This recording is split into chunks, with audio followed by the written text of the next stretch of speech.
If you're dating an American citizen, or you're married to one, or you're engaged to one, or you know a friend that is married to a US citizen, or engaged to a US citizen, anybody in that category, this video is for you. So please pay attention as I explain to you something that no one really talks about that much.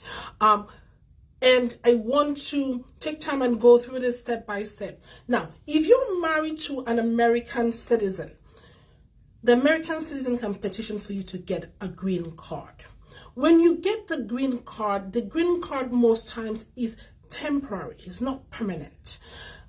Sometimes it is permanent. That's what people do in consular processing, meaning that you are outside of the United States and you're going to be consular processing back into the United States.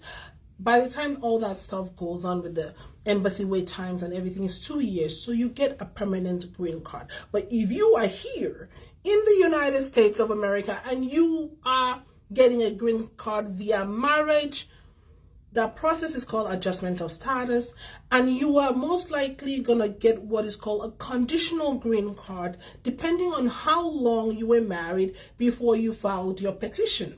If it's more than 2 years, you get a permanent one. If it's under, you're going to get a temporary one. If you look at your green card, you're going to know what you have, conditional or non-conditional. You're going to know that. Now, if your green card is conditional, you cannot renew it at the end of the 2 years. The only thing you can do is remove conditions on the green card. All right, let me explain something. When you married an American, the government told you, we will give you a green card on the condition that you can prove to us that you truly love this person. So please, in 2 years, come back and prove to us that you truly love this person. That is why it is called a conditional green card. A conditional green card means that you have a temporary green card and you must go back to immigration and prove to them that your relationship is real, your marriage is real, and you genuinely love your spouse. When you prove that, they will remove the green card conditions and give you a permanent green card. Here is the other option while I'm on that topic. When you remove your conditions on the green card, you have to do it within 90 days before that 2-year expires. So within 90 days, like anytime before it expires, you have to remove the condition if you're still married.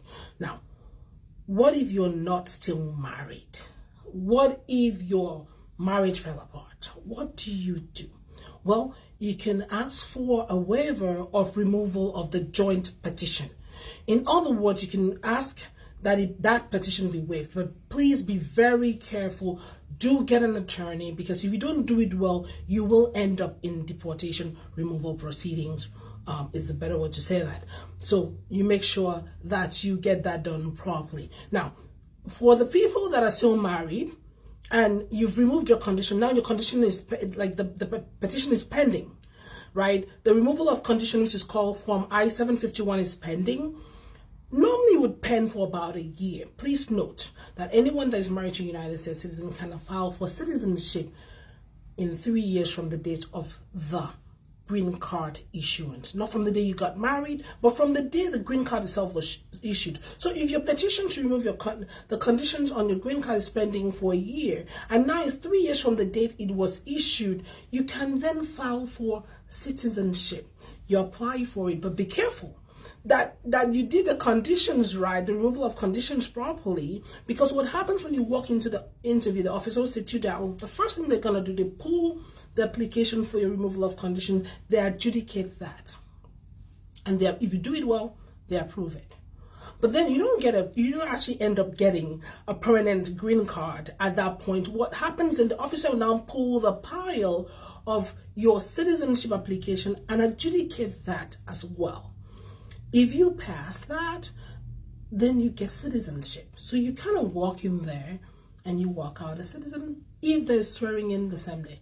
If not, you still get approved for citizenship. So technically you're going to bypass the permanent green card and just get citizenship, which I think is better. Now, what if you're married and your spouse goes, I don't want to file for you?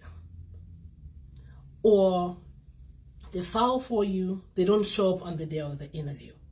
Or they file for you and they don't help you remove the conditions. Now you have a really funky situation. And most times For those people who have not had a petition filed for them yet, you could file for VHow. This is my first series on VHow. I'm going to do a bunch of series on this topic. But then what if you have your green card and then the guy or girl refuses to help you out? You can ask for a permission to file by yourself for many reasons. Now, the reason I mentioned VHow earlier, VHow is Violence Against Women's Act. It protects people who have been abused by their U.S. citizen spouse. So if you've gone through abuse, and allow me to repeat myself, abuse does not have to be physical. It could be mental.